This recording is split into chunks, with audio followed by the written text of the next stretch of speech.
नमस्कार मंडळी, पुन्हा एकदा आपलं मनपूर्वक स्वागत आहे आपल्या माहिती मंडळ या युट्यूब चॅनलवरती। आजचा विषय आहे लेक लाडकी योजना।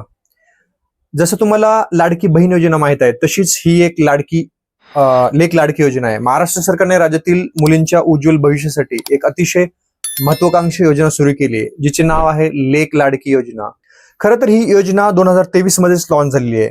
2023च्या बजेटमध्ये या लेक लाडकी योजनेची घोषणा झाली आणि 1 एप्रिल 2023 पासूनच याची अंमलबजावणी झाली। पण अनेक लोकांना ह्या गोष्टी माहित नाहीत।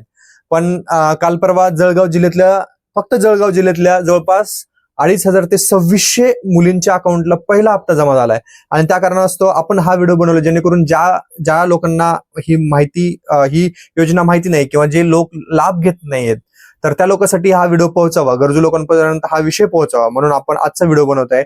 या योजनेअंतर्गत मुलींना जन्मापासून ते 18 वर्षाची होईपर्यंत सरकारकडून टप्प्याटप्प्याने एकूण 1,01,000 रुपयांची आर्थिक मदत दिली जाते। ही योजना काय आहे आणि त्याचा लाभ कसा घ्यायचा हे आपण पाहणार आहोत व्हिडिओच्या पुढच्या भागामध्ये। चलो फिर शुरू करते इसी टॉपिक से। नमस्कार, मी पांडुरंग दाताळ आणि आपण पाहताय माहिती मंडळ। पहिल्यांदा या योजनेचे उद्दिष्ट काय हे आपण जाणून घेऊया। पहिलं उद्दिष्ट आहे ती मुलींच्या जन्माचं जे प्रमाण आहे ते वाढवणे। सध्याचा जर जन्मदर बघितला तर 100 मुलामागे 90 ते 91 मुली आहेत, म्हणजे 100 मुलांच्या मागे 8 ते 9 मुली ह्या कमी आहेत।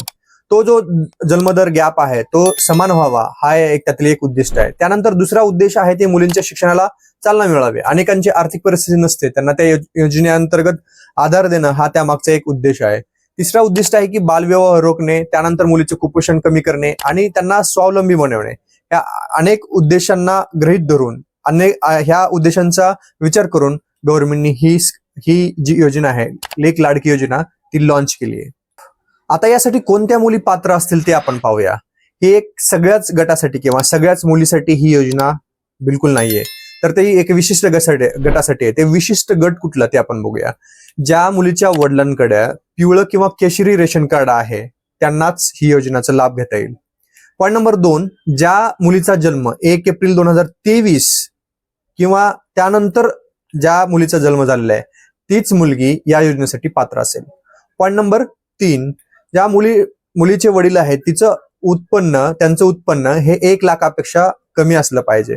पॉईंट नंबर 4, ही योजना कुटुंबातील पहिल्या 2 अपत्यासाठीच लागू असेल, म्हणजे अगोदरच तुम्हाला 2 मुले आहेत आणि समजा तिसरी मुलगी झाली तर त्या तिसऱ्या मुलीला ह्या योजनेचा लाभ घेता येणार नाही।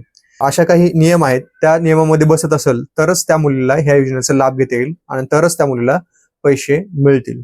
आता हे जे 1,01,000 भेटणार आहेत ते कशा पद्धतीने भेटणार, म्हणजे एकदाच अकाउंटला 1,01,000 ट्रान्सफर होणार का? तसं बिलकुल होणार नाही। तर मग याचे काही 5 टप्पे दिलेले आहेत, म्हणजे 1,01,000 चे 5 टप्पे केले। ते 5 टप्पे कशा पद्धतीने केले ते आपण बघूया। जेव्हा मुलीचा जन्म झाला आणि आपण डॉक्युमेंट सबमिट केले म्हणजे काय कागदपत्र सबमिट करायचे ते व्हिडिओमध्ये आपण पुढे पाहणार आहोत। डॉक्युमेंट सबमिट करून व्हेरीफाय झाल्याच्या नंतर तुम्हाला पहिला जो हप्ता आहे तो 5,000चा मिळणार आहे। त्याच्यानंतर मुलगी पहिलीमध्ये तिनं प्रवेश घेतला, मुलगी पहिलीमध्ये गेली तर त्यावेळेस तिला दुसरा हप्ता म्हणजे 6,000चा दुसरा हप्ता भेटणार आहे। म्हणजे अगोदरचे 5 आणि हे 6 11,000 झाले। त्याच्यानंतर पहिलीच्या नंतर मुलगी 6वी मध्ये गेल्यावर तिला 7,000चा तिसरा हप्ता भेटणार आहे, म्हणजे 11 आणि हे 7 18,000 झाले। त्याच्यानंतर मुलगी 11वी मध्ये गेल्यावर तिला चौथा हप्ता भेटणार आहे, तो भेटणार आहे 8,000चा। ते 18 आणि हे 8 26,000 झाले। आणि त्याच्यानंतर जो फायनल हप्ता असेल, जो शेवटचा हप्ता असेल, तो हप्ता असणार आहे मुलगी 18 वर्ष पूर्ण झाल्याचा, म्हणजे मुलीचा 18 वर्ष वय पूर्ण झाल्यावर तिला 5वा मोठा हप्ता भेटणार, तो म्हणजे 75,000 भेटणार आहे। अगोदरचे 26,000 आणि हे 75, एकूण रक्कम होते 1,01,000। ती 1,01,000 तुम्हाला थेट बँक खात्यामध्ये डीबीटी द्वारे जमा केले जातील। आता सगळ्यात महत्वाचा प्रश्न म्हणजे यासाठी कुठले कागदपत्र लागतात ते आपण बघूया। मुलीचा याच्यामध्ये पहिलं डॉक्युमेंट्स लागतं, मुलीचा जन्माचा दाखला लागते, बर्थ सर्टिफिकेट मुलीचं। नंबर 2, आई वडिलांचं आधार कार्ड लागणार आहे। नंबर 3, पिवळे किंवा केशरी रेशन कार्ड तुमच्याकडे आहे ते लागणार आहे। नंबर 4, तुमच्या वडिलांचा उत्पन्नाचा दाखला लागणार आहे, जो की दाखला 1 लाख किंवा 1 लाखापेक्षा कमी असावा। तुमचं पुढचं डॉक्युमेंट आहे बँक पासबुकचं छायांकित प्रत, म्हणजे झेरॉक्स लागणार आहे, म्हणजे आई वडिलांचं जे असेल किंवा मुलाचं जे जॉईंट अकाउंट असेल त्या पासबुकचं तुम्हाला झेरॉक्स लागणार आहे। आणि शाळेत प्रवेश घेतल्याचा पुरावा लागणार आहे, म्हणजे तुम्हाला बोनाफाईड सर्टिफिकेट सुद्धा द्यायचं आहे।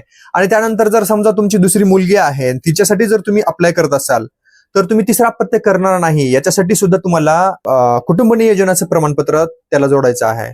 या सगळ्या गोष्टी जोडून जो फॉर्म जो आहे तो तुम्हाला सबमिट करायचा. आता तो फॉर्म कसं सबमिट करायचा आहे, आता जो हा अर्ज आहे तर तो योजनेचा अर्ज अंगणवाडी सेविका किंवा एकात्मिक बाल विकास सेवा योजना ICDS कार्यालयामध्ये उपलब्ध असणार आहे. तर तो फॉर्म भरून हे जे सगळी डॉक्युमेंट लिस्ट सांगितली ते डॉक्युमेंट्स लिस्ट अटॅच करून तो फॉर्म जमा करायचा आहे.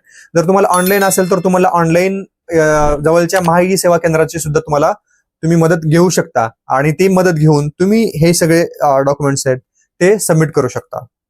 आणि जेव्हा तुम्ही फॉर्म सबमिट कराल तुमचे डॉक्युमेंट्स व्हेरीफाय होतील, व्हॅलिडेट होतील आणि ते व्हॅलिडेशन कंप्लीट झाल्यावर जर तुम्ही पात्र असाल तर तुमचे जे 1,01,000 तुम्हाला जे मिळणार आहेत ते डायरेक्ट तुमच्या अकाउंटला 5 टप्प्यामध्ये अकाउंटला मिळतील. तर मित्रांनो, ही होती एक लेक लाडकी योजनेची सविस्तर माहिती. तुमच्या ओळखीच्या किंवा गरजू कुटुंबापर्यंत हा व्हिडिओ नक्की पोहोचवा, जेणेकरून कुठल्याही मुलीच्या शिक्षण हे पैशाअभावी थांबणार नाही आणि त्यांना एक आधार भेटेल, एक आर्थिक मदत भेटेल. हा व्हिडिओ आवडला असल्यास लाईक करा, शेअर करा आणि चॅनलला सबस्क्राईब जर केलं नसेल तर चॅनलला सबस्क्राईब नक्की करा. चल तर मग भेटूया पुढच्या माहितीपूर्ण व्हिडिओ सोबत. तोपर्यंत धन्यवाद. जय हिंद, जय महाराष्ट्र.